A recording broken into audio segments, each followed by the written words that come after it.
At first, I wasn't really attracted to Oh. to your bald head, but Feeling like this overwhelming physical, like chemistry for sure. I don't want to force anything. Yeah. So My God, these Mav's wives are on fire. Oh my God. How do you say that to your husband on your honeymoon? At least give them time to get back, spend a week or so, and then ease in that you're not really feeling your husband or you were not feeling him initially. Not to say that on your first day of your honeymoon. I found that a bit strange. Anyway, hey there. Thanks for stopping by. If you're new to my channel, please don't forget to subscribe, leave a like and a comment. So, in this episode, I'll be reviewing Married at First Sight, season 16, episode 5. It's your girl Valerie. So the couple have arrived in Jamaica for their honeymoon, and it seems everybody's doing their own thing this episode. So we have Nicole and Chris, and Chris, I think, is a very caring and very compassionate person because you can see him sort of pampering Nicole, and he is very loving towards her. They have a conversation about their previous conversation the night before where they were talking about their traumas, and so Nicole is really eating this up. She's really enjoying it, and I'm a bit concerned that because she let Chris know about some of her bad habits, that he's going to be on the lookout for this. So I hope that doesn't derail him because I think he's a great guy and he is marriage material, but I think he's been matching himself with the wrong girls, and I'm not sure whether Maz did him a favor by matching him with Nicole, because as we've seen, she can be very loud. So I don't know what will happen if they have to have a confrontation, how Chris will deal with that, even though he said that, he won't put up with anything. Anyway, we then move on to Aries and Jasmine. They're enjoying themselves. It's their first morning of the honeymoon. Aries, I think, is now vegan, and Jasmine is, she's still eating meat. So I don't know how that's going to play out once they are married, once they're living together. So Jasmine has bacon for breakfast, and I don't know whether Eris was joking, but it can be taken different ways. I think Jasmine didn't make a big deal about it. I can see someone else being offended because he asked her, are you having bacon again today? You had bacon yesterday, so are you planning on having bacon tomorrow again? And it's like, oh my God. I know he did make a joke about it, and he was saying we have to save the little piggies and stuff. I don't know how that will go. They seem to get along. I think because Aries is very sort of he's very spontaneous, and at times he doesn't sort of think before he says some of his stuff.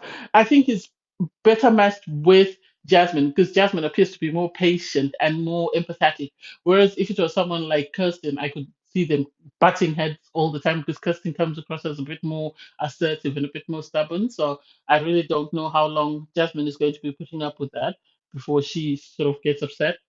Dominic and McKinley, they wake up, they're having breakfast. Obviously, they are excited. They're talking about the previous night and if there was any issues, this being their second night together. They seem to really enjoy each other's company, although I think they're a bit slothful. I think this might be a bit of a Victoria 2.0 because they did have some champagne and they were drinking. And so I hope the alcohol doesn't overtake their relationship and doesn't sort of interfere with them getting to know one another. And then we finally have Kirsten and Shaq. They arrive in Jamaica because obviously Shaq had to do a presentation on his dissertation. So they seem very happy. They seem to be getting along a lot better, and Kirsten seems a lot more relaxed as compared to how she was at the wedding. Because after the wedding, she was still sort of in her head about Shaq having a bald head. They get straight into their meal and they start talking about the presentation and how that went. And I think it was nice for them to spend time together. I know a lot of people were upset by the fact that they had to go for his presentation, but it seems like this didn't happen overnight. I think there were a couple of days difference in them sort of going to the presentation and then arriving at the resort in Jamaica. But I don't know. What could he do? That's important to him that he does his presentation. She said she wanted an educated man, so she has to put up with that, unfortunately. Those are some of the sacrifices you have to make. I think Kirsten actually attended the event with Shaq. They might not have sat in the same place because obviously because of the show, they might want people will start asking who is this lady and what's going on, and he's not allowed to say that that's his wife. Although on the after party, he did mention that when they were taking pictures, people saw his ring and started asking him, "Are you married? Are you married?"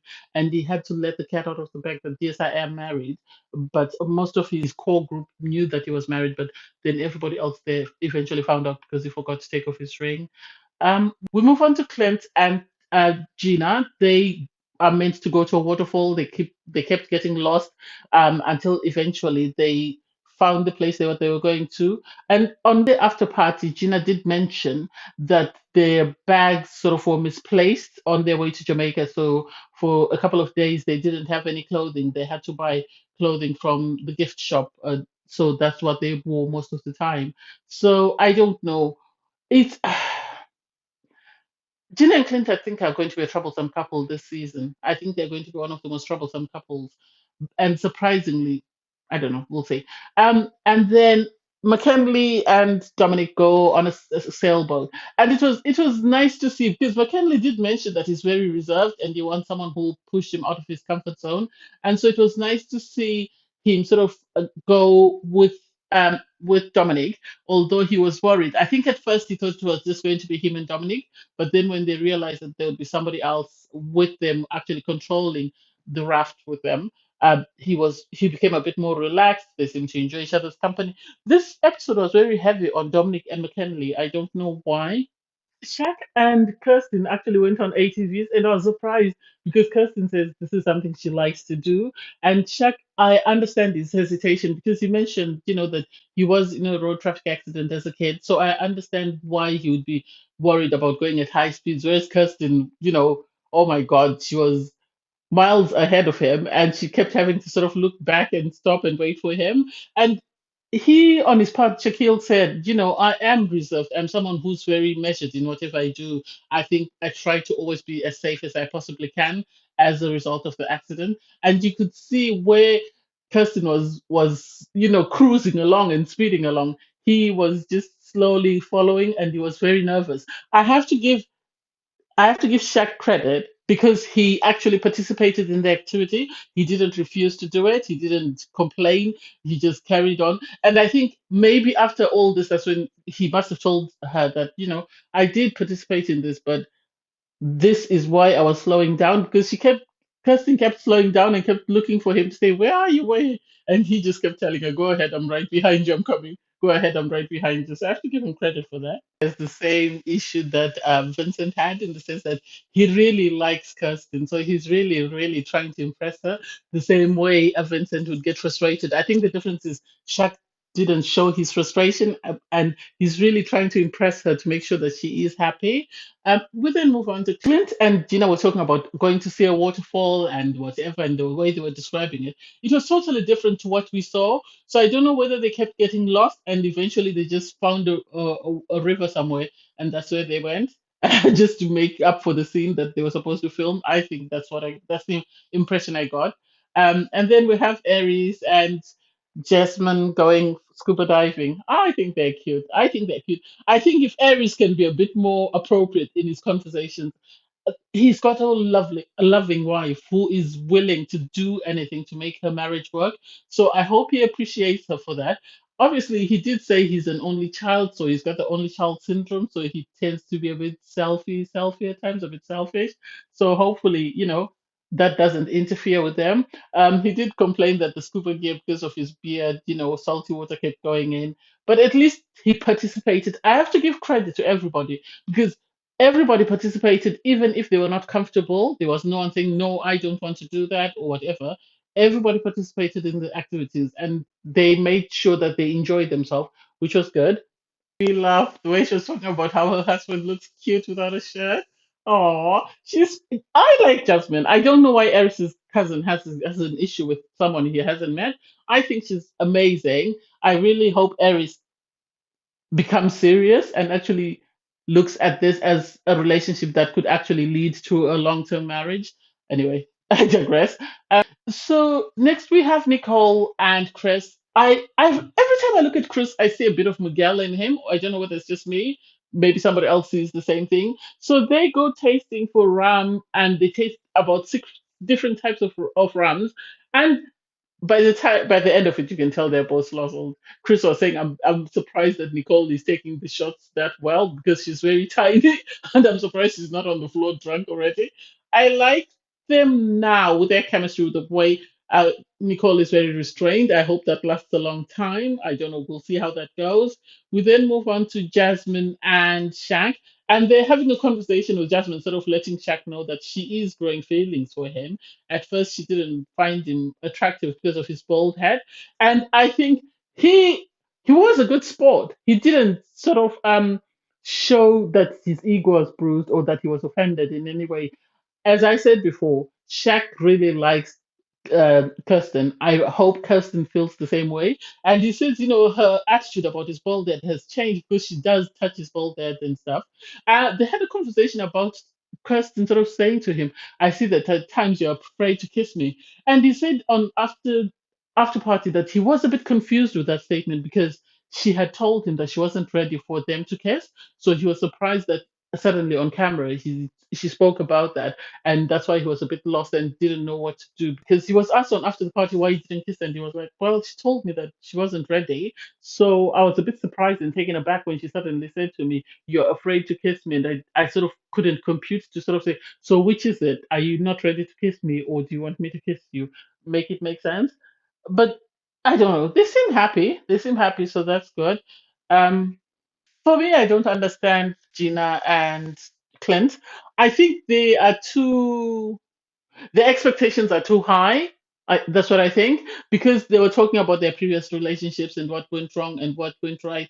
And so I think they need to lower their expectations in order to find a partner. I'm not saying they should lower them to no expectations, but they need to be more accommodating, is more or less what I mean. So then we have Aries and Jasmine. They're on their date, and Jasmine orders lobster because as I said before, I think Aries is vegan, and he ends up asking her for a piece of her meat, and it's like, oh my god, you need to feed me, and it's like this man is spoiled. This man is spoiled. He shouldn't really. If he wants her to spoil him that much, then he needs to do the same. And the question he asks her is like, "What's your favorite sex position?" And it's like, You're not serious. You're not serious." Of all the things you could ask her, that's it. So she was taken aback and then went, "Okay, what's your favorite color?" She mentioned the favorite color and he said, people who like that color like the sixth position. And it's like, of all the things you could talk about, he was enjoying embarrassing her because he could see how embarrassed she was. And she was just trying to be a good sport, which I have to give her credit for. I like the fact that they can joke about certain things and they can find the humor in certain things. That's one of the things that I like about them, and I hope they continue down that path. The fact that Aries offers to be, you know, Jasmine's sex coach, and it's like, okay, be mindful that you don't. That's not your sole focus because remember, Stasia and Nate, they were very good at that, and yet they're divorced. So be mindful of that. In the morning, everybody's just talking about their night, and then like the fact that Jasmine and Aries again go back into a talk about bacon, and and Aries is like, "You need to save the poor little pigs. You can't finish all of them." And it's just like I like their sense of humor. I like how relaxed and easygoing they are. I think they are more down to earth version as compared to sort of Kirsten and Shaq, who are the more polished version of a couple. That's the impression that I got. We then have Gina and Clint go on to the beach just for a sit down and have a conversation.